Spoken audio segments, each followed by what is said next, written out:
Hi everyone, Pastor Rachel here. Welcome back to my channel where we take a pause among our busy days of quarantine and we invest in ourselves and we invest in community and we invest in God through prayer and devotion and reflection.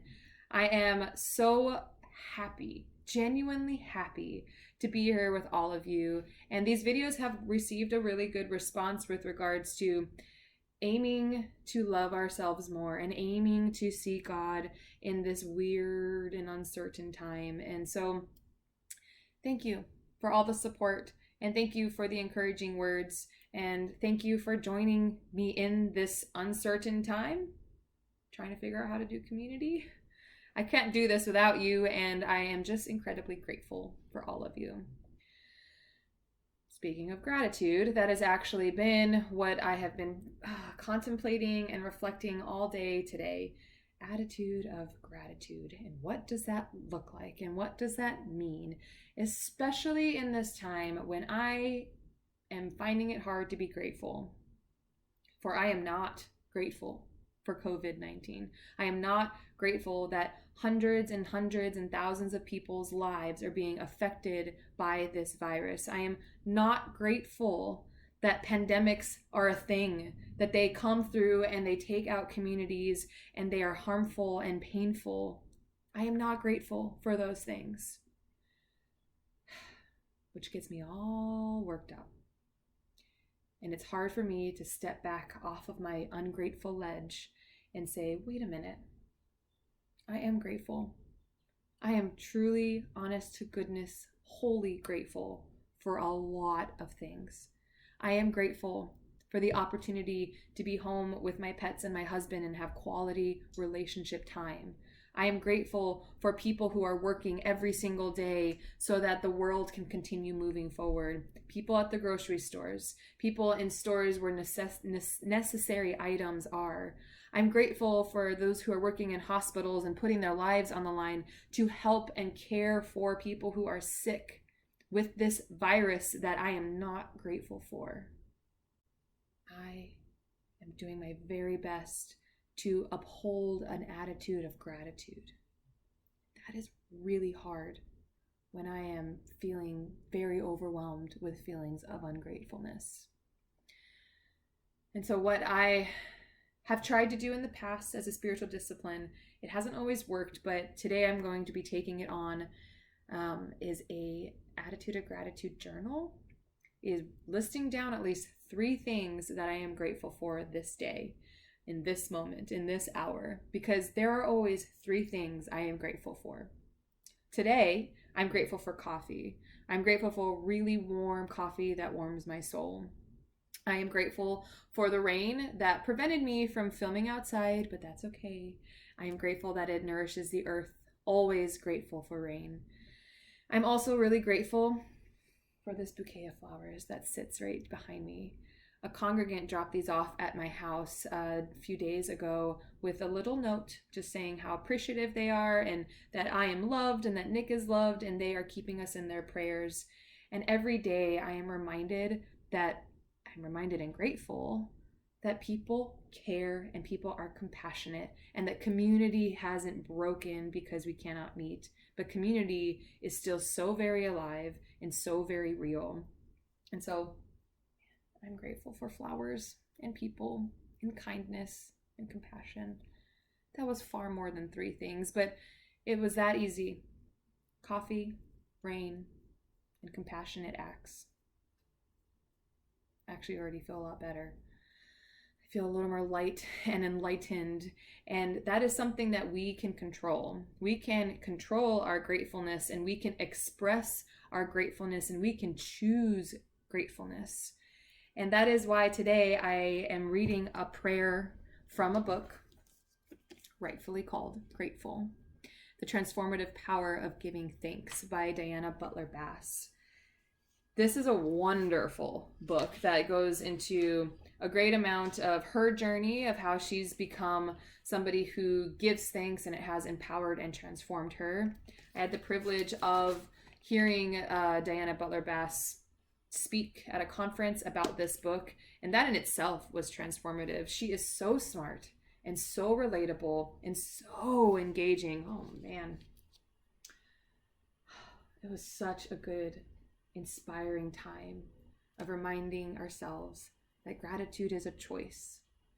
And so today I'm reading this prayer called a Thanksgiving prayer from the back of her book.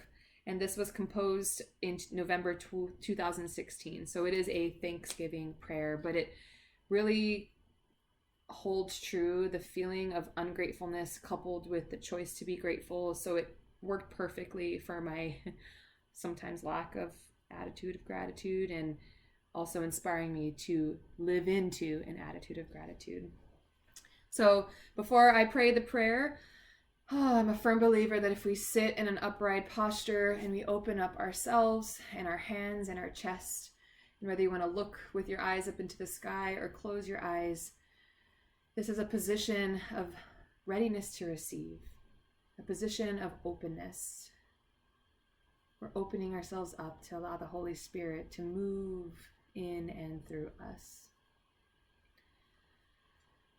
So let us breathe easy and rest our souls as we hear our Thanksgiving prayer. God, there are days we do not feel grateful. When we are anxious or angry, when we are alone, when we do not understand what is happening in the world or with our neighbors, we struggle to feel grateful. But this Thanksgiving, we choose gratitude. We choose to accept life as a gift from you, from the unfolding work of all creation. We choose to be grateful for the earth from which our food comes from, for the water that gives life, and for the air we all breathe. We make the choice to see our ancestors, those who came before us and their stories, as a continuing gift of wisdom for us today. We choose to see our families and friends with new eyes, appreciating them for who they are, and be thankful for our homes, whether humble or grand. We will be grateful for our neighbors, no matter how they voted or how much we feel hurt by them. We choose to see the whole planet as our shared commons, the public stage of the future of humankind and creation. God, this Thanksgiving, we do not give thanks. We choose it. And we will make thanks with strong hands and courageous hearts. When we see your sacred generosity, we become aware that we live in an infinite circle of gratitude, that we all are guests at a hospitable table around which gifts are passed and received. We will not let anything opposed to love take over this table. Instead, we choose to see grace, a free and unmerited love, the giftedness of everywhere, as a tender web of all creation. In this choosing and in the making, we will pass gratitude onto the world. Thus, with you and with all those gathered here, we pledge to make thanks, and we ask you to strengthen us in this resolve here, now, and in the future. Around this table of our nation, and around the table of the earth. Amen.